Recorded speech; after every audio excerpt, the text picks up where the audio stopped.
최근 현재 글로벌 경제를 무겁게 짓누르고 있는 스태그플레이션이라는 거대한 그림자의 실체를 파악하고 종이 화폐의 가치가 지속적으로 하락하는 이 가혹한 경제 환경 속에서 우리의 자본을 지켜낼 수 있는 최종 수단인 도심 핵심 입지, 실물 자산의 방어 원리를 데이터와 경제학적 로직으로 풀어보겠습니다.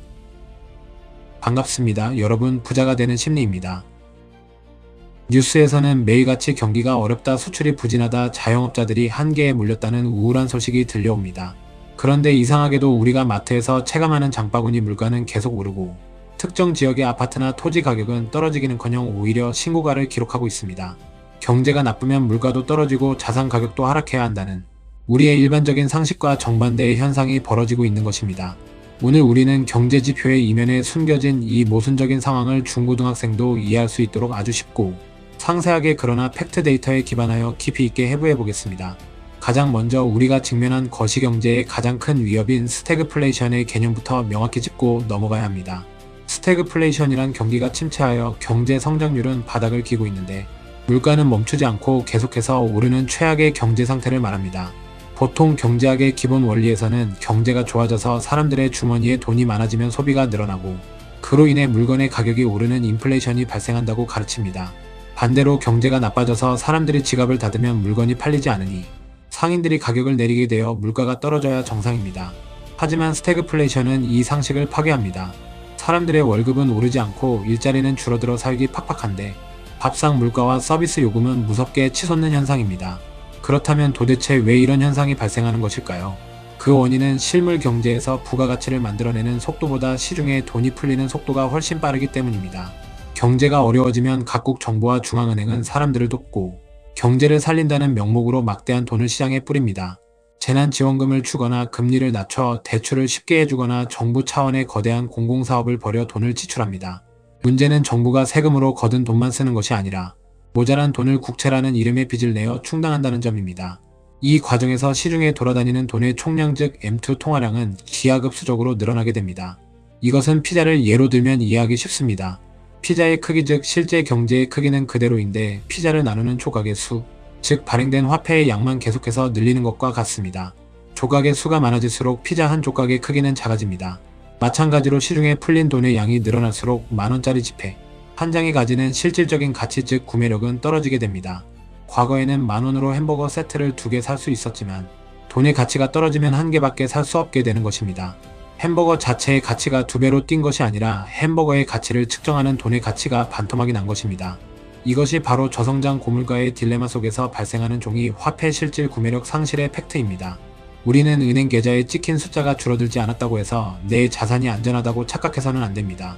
물가가 매년 5%씩 오르는데 내 예금 이자가 2%라면 나는 매년 3%씩 확정적으로 가난해지고 있는 것입니다. 인플레이션은 소리 없이 우리의 지갑을 털어가는 보이지 않는 세금과 같습니다. 이러한 화폐 가치의 하락은 단순히 마트의 물가만 올리는데 그치지 않고 우리 경제의 근간을 이루는 인프라 공급망에 치명적인 타격을 입힙니다. 여기서 우리는 부동산 시장을 단편적인 투기의 대상이 아니라 거대한 자원이 투입되는 실물 경제의 공급망 관점에서 바라보아야 합니다. 특히 도심 내에 신규 주택이나 상업시설을 짓는 건설 산업은 인플레이션의 직격탄을 맞는 대표적인 분야입니다. 건물을 짓기 위해서는 시멘트, 철근, 유리와 같은 수많은 건축 원자재와 현장에서 땀 흘려 일하는 노동자들의 인건비가 필요합니다. 시중에 돈이 풀려 화폐 가치가 하락하면 이 모든 원자재의 가격과 노동자들의 임금은 가파르게 상승합니다. 전쟁이나 지정학적 위기로 인해 글로벌 물류망이 꼬이면서 자재를 들여오는 운송비까지 폭등합니다. 이렇게 건물을 짓는데 들어가는 기본적인 원가를 표준 건축비라고 부릅니다. 불과 몇 년 전만 해도 평당 500만원이면 지을 수 있었던 아파트의 건축비가 인플레이션을 거치며 700만원, 1000만원으로 2배 가까이 치솟게 됩니다. 건축비가 폭등하면 어떤 일이 벌어질까요? 아파트를 짓는 건설사나 재개발을 추진하는 조합 입장에서는 건물을 지어 팔아도 이익이 남지 않게 됩니다. 비싸진 건축비만큼 아파트 분양 가격을 올려서 팔아야 하는데 경제가 나빠서 사람들은 그 비싼 가격에 집을 살 돈이 없습니다. 분양 가격을 올리면 집이 팔리지 않고 분양 가격을 내리면 건물을 지을수록 손해를 보는 구조가 되어버립니다. 결국 건설사들은 새로운 아파트나 건물을 짓는 것을 포기하게 됩니다. 진행하던 공사를 멈추거나 새롭게 땅을 파려던 계획을 무기한 연기합니다.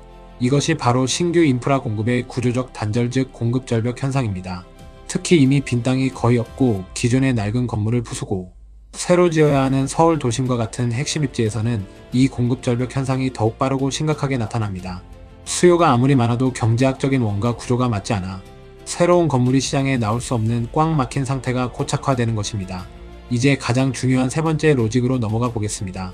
현금의 가치는 계속해서 녹아내리고 있고 도심의 새로운 건물 공급은 완전히 중단된 이 끔찍한 경제 상황 속에서 거대한 자본을 운용하는 현명한 투자자들, 즉 스마트머니는 어떻게 자신들의 자산을 방어할까요? 그들은 은행에 현금을 가만히 쌓아두거나 가치가 불확실한 자산에 도박을 하지 않습니다. 그들은 팽창한 유동성을 흡수하고 인플레이션을 완벽하게 방어할 수 있는 가장 희소한 공간으로 자본을 응축시킵니다.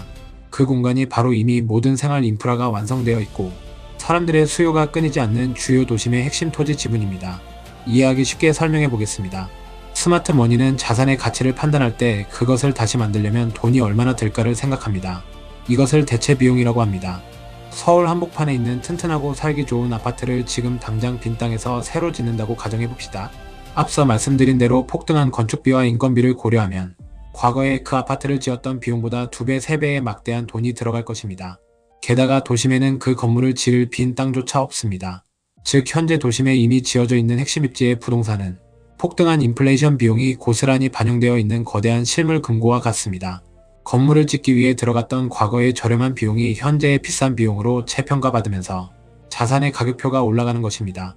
종이 화폐의 눈금이 작아진 만큼 실물 자산의 가격이 상승하며 화폐 가치 하락을 완벽하게 보전해줍니다. 여기에 더해 공급이 단절되었다는 팩트는 이 핵심 자산의 가격, 하방을 콘크리트처럼 단단하게 지지하는 방어막이 됩니다. 하방 경직성이라는 어려운 경제 용어가 있습니다. 가격이 떨어지려고 해도 어떤 이유 때문에 더 이상 떨어지지 않고 버티는 힘을 말합니다. 도심 핵심 부동산이 강력한 하방 경직성을 가지는 이유는 수요와 공급의 불균형 때문입니다. 지방이나 외곽 지역은 빈 땅이 많아 언제든지 아파트를 새로 지을 수 있기 때문에 공급이 넘쳐나서 가격이 떨어지기 쉽습니다. 하지만 서울의 핵심 입지는 다릅니다. 좋은 직장, 좋은 학교, 대형 병원과 편리한 교통망 등 사람들이 살아가면서 간절히 원하는 모든 것이 몰려있는 곳입니다. 이곳에 살고 싶어하는 수요는 항상 넘쳐나지만 앞서 확인했듯이 새로운 집은 더 이상 지어지지 않습니다. 사려는 사람은 많은데 팔 물건이 극도로 희소해지는 수급 불균형이 발생합니다. 더욱 중요한 것은 이 핵심 입지에 자산을 소유하고 있는 사람들의 특징입니다. 이들은 대부분 막대한 잉여 현금을 바탕으로 대출 없이 자산을 매입한 진정한 자본가들입니다. 금리가 아무리 올라도 이자 부담이 없기 때문에 굳이 집을 헐값에 팔아야 할 이유가 없습니다. 경기가 나빠지면 팔지 않고 그냥 쥐고 버티면 그만입니다. 시장에 싼 매물이 나오지 않으니 가격이 떨어질 수 없는 구조가 완성됩니다. 결국 스태그플레이션이라는 늪 속에서 갈 곳을 잃은 잉여. 자본들은 시간이 지날수록 가치가 훼손되는 종이 화폐나 언제 파산할지 모르는 부실한 기업의 주식을 버리고 물리적으로 대체가 불가능하며 새로운 공급이 차단된 도심의 핵심 부동산으로 맹렬하게 집중됩니다. 이것이 바로 희소 공간으로의 자본 응축 현상입니다. 부가부를 부르고 희소성이 더 큰 가치를 창출하는 자본주의의 차가운 현실입니다. 시청자 여러분, 경제 성장률 둔화와 물가 상승이 동시에 덮쳐오는 이 복합 위기의 시대에 단순히 열심히 일해서 현금을 저축하는 것만으로는 결코 벼락거지의 공포에서 벗어날 수 없습니다. 국가가 발행하는 종이 화폐는 태생적으로 그 가치가 하락하도록 설계되어 있으며 거시경제의 위기가 닥칠수록 그 속도는 더욱 빨라집니다. 현금은 교환의 수단일 뿐 가치를 저장하는 수단이 될 수 없음을 경제지표가 명백하게 증명하고 있습니다. 여러분이 노동을 통해 힘겹게 모은 잉여 자본을 인플레이션이라는 세금으로부터 지켜내고 싶다면 실물 경제의 공급망과 자본 이동의 궤적을 냉철하게 분석해야 합니다. 건축비 폭등으로 새로운 공급이 멈춰버린 현실을 직시하고 사람들의 수요가 영원히 몰릴 수밖에 없는 대체 불가능한 핵심 공간의 지분을 조금이라도 확보하는 방향으로 자산을 치환해 나가야 합니다. 그것이 스태그플레이션의 그림자 속에서 내 가족의 실질 구매력을 방어하고 자본주의 시스템에서 살아남는 가장 확실하고 객관적인 생존 메커니즘입니다. 오늘 제가 제시한 스태그플레이션의 딜레마와 인프라 공급 단절, 그리고 핵심 실물 자산으로의 자본 응축 로직에 대해 여러분은 어떻게 생각하십니까?